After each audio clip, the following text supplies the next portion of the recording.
The time was 1879, and Thomas Jefferson didn't quite invent the light bulb, but he came up with the long lasting light bulb. Yes, that's right. A light bulb that would last for 14 hours. That was a new record he went out and patented, and that began the age of the electric light bulb. Well, it was the end of the 19th century, beginning of the 20th century. Inventions were everywhere. Technology was growing. It was growing across the world, and as it grew, the light bulb improved. Hour after hour of increased light until it was reaching nearly 2,000, 20,000 hours, 2,500 hours. Yes, the light bulb was truly amazing. Of course, when you have something this amazing, you need to standardize. And so companies from around the world got together.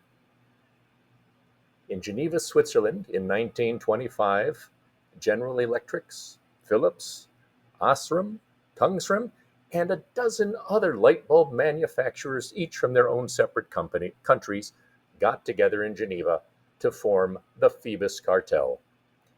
Phoebus Cartel was to, like I said, standardize and make the world better. And the way they decided to make the world better was by fixing the light bulb and reducing its hours.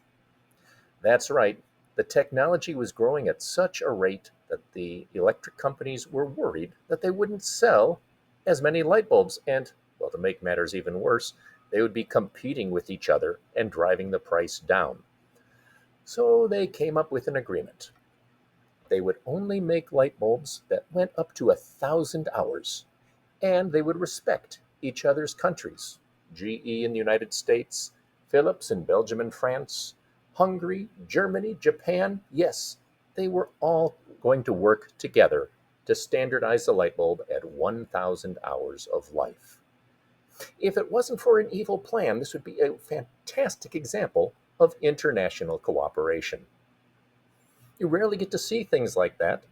1920s, you saw a little of that place called Chicago, where Al Capone and the various gangs got together and divided up the city as to who would run each section. Well, lasted 5 to 7 years for Al Capone in Chicago of who would run one section, and the FBI finally took Al Capone down. But the Phoebus Cartel took a little bit more. From 1925 until 1939, they met, they thrived, they kept their records accurate. And then 1939 wasn't the FBI, it took World War II to slow the Phoebus Cartel down. They really didn't meet again after that, but they had a good thing going. They were now sort of running the monopoly in each of their countries. None of them really wanted to increase the life of the incandescent bulb.